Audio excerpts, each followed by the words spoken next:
You may have heard the term sex spec thrown around for the last decade or two, and it's a scene that's characterised by cars that are painted in lurid colours, they've got crazy custom interiors, loads of money thrown into them, and ridiculous sound systems. So how did this all come about? Well, in the 90s, the kind of cars you could buy in Australia, the scene was dominated by Commodores, Falcons, V8 stuff. And then all of a sudden, a whole bunch of cars started to just flood in from Japan, thinking Lancers, Mirages, Suzukis, all these other brands of cars that were cheap, affordable, and the kind of cars that people were driving around in. So all of a sudden you had people who were buying WRXs, you had people buying S chassis cars, and they just started modifying them like crazy. Huge chrome wheels, rubber band tyres, ridiculous fiberglass customization. But how did it all start?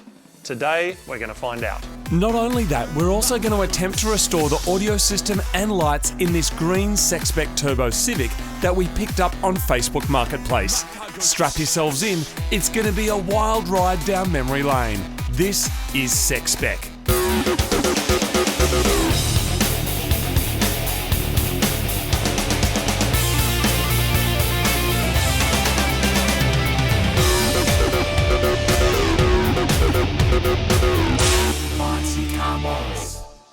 Influenced by the hot import night shows in the USA, UK's max power style, disposable income and general fashion of the era, body kits started getting bigger and more wild in an effort to stand out of the ever-growing crowd of other modified cars. A Sydney car club called the Cabin Boys started organising shows which led ultimately to the formation of Australian Auto Salon, a huge national touring car show that represented this scene with a final battle that culminated in a massive awards ceremony in Sydney. And after the show, there were wild parties. How do we know? Because we were there. As you can see, oh wow, there goes beer over someone's head. I'm sure they're going to need a shower when they get home, but oh wow, okay, we don't do it like that in Sydney, but hey, we're rolling Adelaide style, and I guess that's what they do. There's dudes kissing dudes, there's people going berserk, and I really need to have a shower now. Thanks, dude. All right, Matt, save me. We have to try and make it out of here alive. All right, we're coming through. Excuse me. Woo! Shit. Okay, it's going nuts. It's time for us to go home. It is 4 in the morning. We have had enough for the night. It is time to go home. Catch you later. Yes, in the early days before this, the shows were pretty big. But then the release of Fast and Furious in 2001 really kicked things into 17th gear, and the world went crazy for modified cars, and what a lot of owners really wanted was trophies.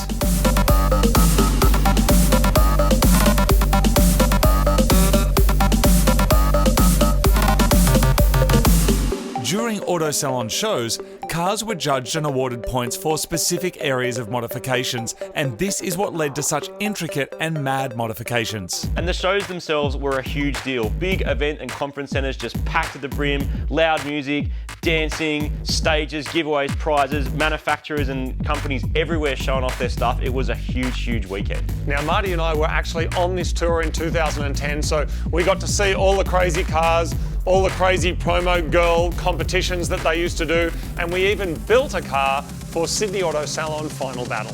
The scene got so big it had its own magazine, and as car owners continued to pour hundreds of thousands of dollars into their amazing creations, the amount of customization and modification kept pushing the boundaries, even if it wasn't to everyone's taste. Eventually, the scene started to disperse. You see, many cars on the Auto Salon tour were not actually designed to drive, and as taste changed and more people got into driving their cars with events like drifting, drag racing, circuit racing and street, this led to a more functional, cleaner look. We also saw an influx of fast European cars which popularised the OEM Plus look of functional modification. The sex spec scene thinned out, leaving only the most hardcore enthusiasts still flying the flag for the scene. A lot of sex spec cars are hiding away in garages. People that own them who have poured six-figure sums into them are just keeping them because it sort of holds a bit of nostalgia or a memory for them. But occasionally they do come up. Usually they're not in great condition, and we have come across a few of them. So, of course, we got 2 Sexy originally, which was a white Lancer with a red detailed custom interior with spider and snake details, Yep. a theme in it. We found Twisted, of course, which was kind of a, Twisted was like a proper Too Sexy, right? In a way. Someone had a proper go, proper Evo swap, and performance did matter. It was a lot about aesthetic and about looks, but if your car was turboed and had a legit Evo engine in, especially at the time that that car was made, that was a bigger deal, and it would get you more points. And we even found the Toyota Sierra, which was kind of not quite sex spec, but almost. It was definitely inspired by that scene. Even though it was more of a street car, it was definitely of that era. And now that brings us to this Honda Civic sex spec show car. Now, last episode we gave the car a basic service, ran our eyeballs over it, and turned the key and actually got it running again. Now, we were just going to take it to a track and do a couple of laps in it, but then we decided, in honour of the original owner, whoever you are, wherever you are out there, we've decided instead this episode we're going to spend our time trying to get that all working again. Because look at it. I mean, like, that's impressive. Just the idea of doing it in the first place, and the stereo install is actually pretty decent, but it all looks a bit sort of run down and a bit of a mess, but we hope we might be able to get this thing going again. So potentially we just put the key in, we put some music in or a CD and it works. If it doesn't, today we're going to do a little bit of sex spec archaeology, and we are going to try and get this thing going again. It might take 2 minutes, it might take 20 hours, but we're not going anywhere until these subs are thumping, Pumping. the lights are flashing, and we're having a game of, what is that? Is that called roulette? I think it's called Baccarat. Okay, good. No, it's roulette. And then we take the car to the track, because this car doesn't just have the entertainment, it also has a big dirty front mount. turbo performance to match. All right, let's get to it. There's buttons there that do, I don't know what. There's a DVD player up there, a screen that I don't know if it works. There's some kind of controller here where the wiring has fallen apart a bit. There's another one here. So far we're at 3 mystery switches, 4 mystery switches, though I'd say that's probably a sub-controller. And then we did spy a couple in the boot as well. So we just kind of got to go through and just try them all and see what happens. And if it doesn't happen, work out why it's not happening. So the first thing we're going to do before we actually try any repairs is actually see if it works. So first of all, we're just going to turn the key on, power it on. We put a new battery in last time. We got colours on here already. So this here, there's some little red LEDs up there. The lights don't come on, so that's not a great sign. But the screen is on. It says cool. No signal. I'm going to turn that on. What's it doing? It's not doing anything. I'm going to try some of these buttons. What's And this one? this here. Music. So this is always the place to check first, under the column, because that's where every auto electrical installer will just reach for, because most of what you need is in there. This is called an epicenter. I don't know what that is. This is a RPM activated module. Autometer RPM activated module. What's that for? Maybe at certain RPM it does something. Autometer. Cylinder select switch. What? 4-cylinder. Maybe that's for a tacho. There's some blanked off wires here that don't go anywhere. There's that. I think that adjusts a shift light, and potentially that's what that is. That shift light is an autometer thing.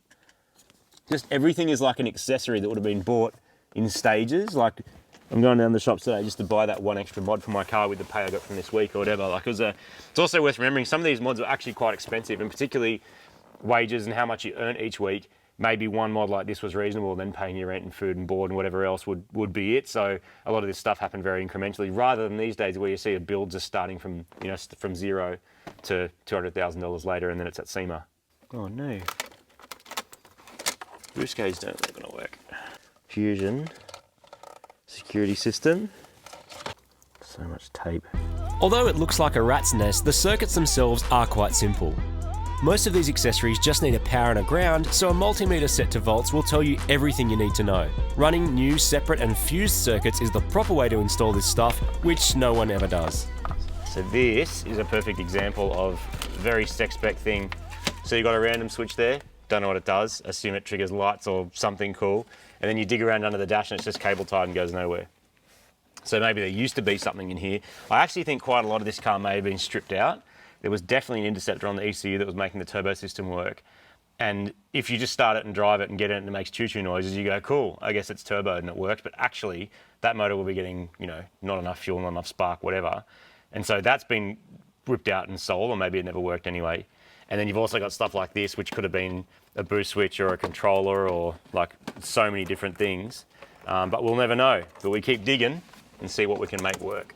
It is a total mess, but I think I've been able to work out what does what. All right, so I've just added some music to this old iPod here. I haven't been able to get the USB to work on this head unit here, but we just got a 3.5mm stereo jack. So I'm just going to put that in, change the source to auxiliary, which is the front, power this on. We got audio. Do we have sub though? Yes, we have subs. This is amazing. It's actually still complete. And, oh, we got lights, Martin. We got synced lights. Look at these. Oh, yes. Wow, it's like rattling the tools on the shelf. I can't believe it's still working. It's actually amazing.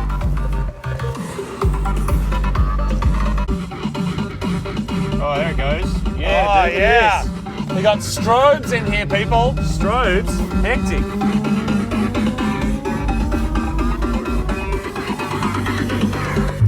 Whoa, it's got bass, man. Whoa. Turn it up! Oh, that's max. Crank it up, man. Whoa. That's max volume. Look at him go. It's rattling the roulette table around. Look.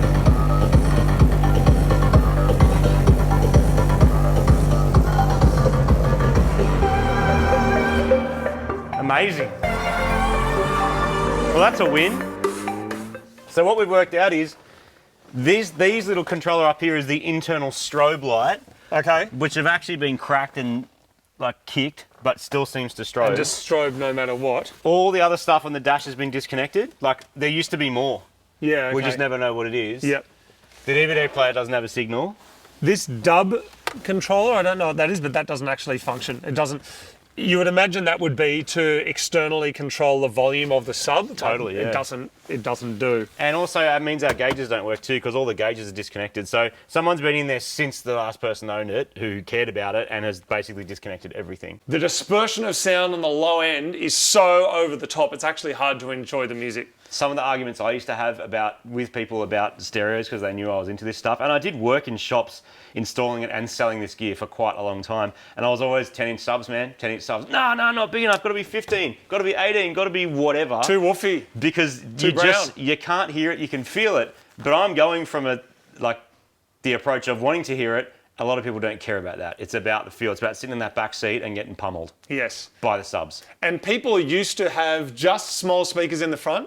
And then, of course, they went to speakers and tweeters. Yep. And then if you wanted Splits. big sound from the back, 6x9s. Or 7x10s. In the parcel shelf. Yep. But actually, you know, what I had in my 180 and what I had in my Sylvia was a 10-inch enclosed sub. Yep. Everyone was into ported subs as well. I thought they sounded a little bit woofy. Yep. This here, obviously amazing for what it is, but I don't think that is set up for audio fidelity. I think that is set up for just decibel massacre. Yeah, and the creativity of also like how you're integrating the design of the roulette table in there and then also having the subs as well and all the amps and fitting it all. And funnily enough, it's still a usable boot. I mean, you wouldn't because you'd wreck your roulette table. But, you know, you see some cars that just all subs. There's nothing else and ginormous things. But they also had SPL competitions, SPL drag racing, so trying to make the most sound. So people would get the smallest possible car with the biggest speakers. Daihatsu mirrors, reinforced with glass in them too, would have, you know, Lexan windows and all sorts of stuff.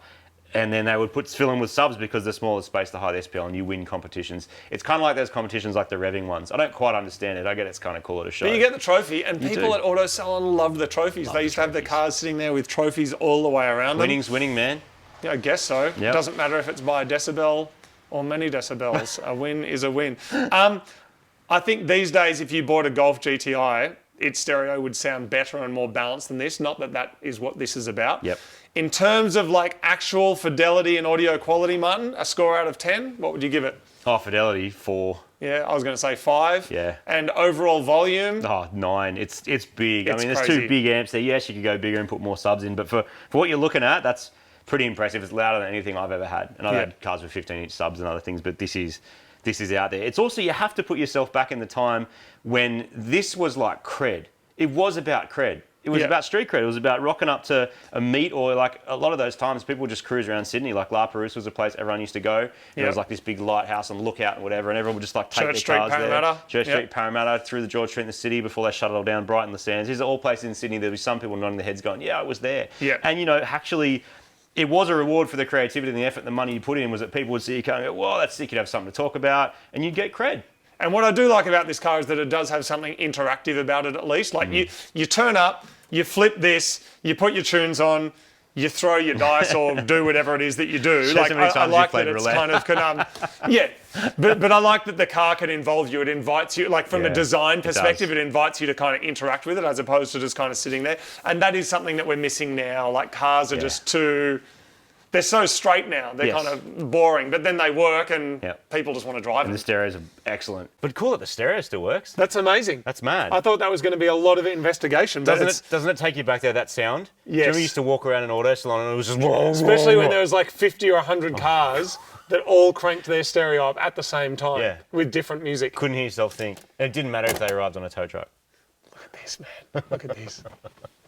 But see, what do you do with this though? This is the thing we always come across. Like Too Sexy was an exception because it got turned into a track car because reasons. Yeah. You know, Twisted's still driving around and like in its current form, but Twisted I think was better conditioned than this. Yeah.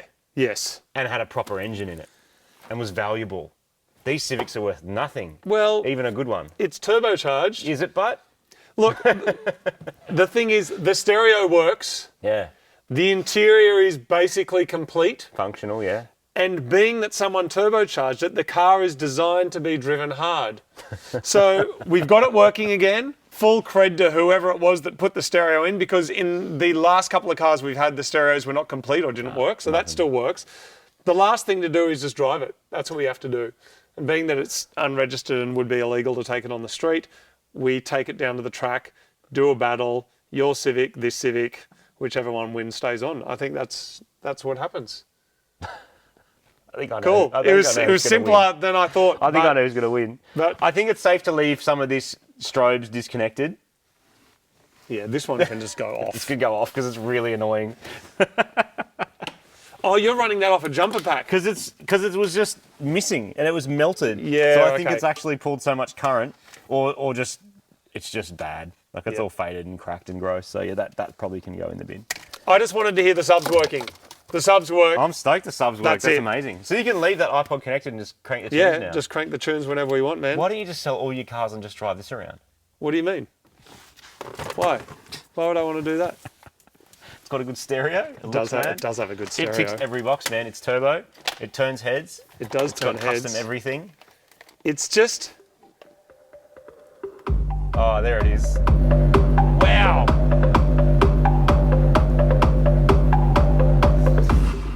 So usually when they were making cars like this with stereos like this, there'd be a crossover in the front, which is basically a kind of a low pass or a high pass filter designed to split the frequencies between the subs and the front. I don't think this has one, because listen to what the speakers do. Hear that? Yeah.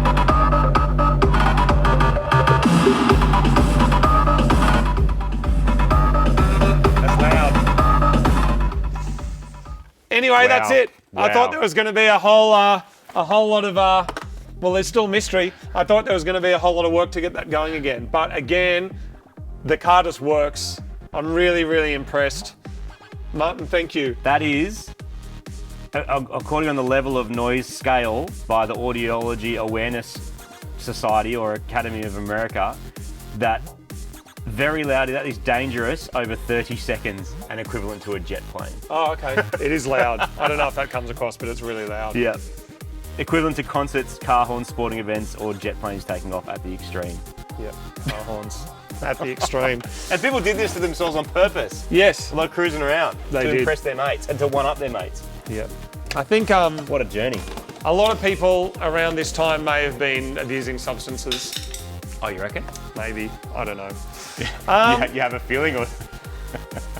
I wasn't there, man. This wasn't my thing. I was into clean 180s, even WRXs, which were my rival. I still thought they were clean. I never really understood this, but I like that it exists. And again, if this was your car or you were involved in building it, well done, because it's certainly unique. I read one theory that it wasn't actually the owners that were partaking, it was their parents.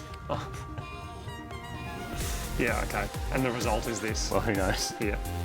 All right. Next episode, we'll take it for its first drive.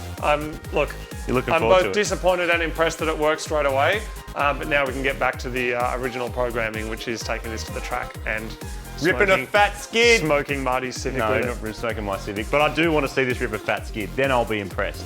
Very Alright. impressed. Let's go get some lunch, man. Done. Kebab it up. Keen. Let's hit it.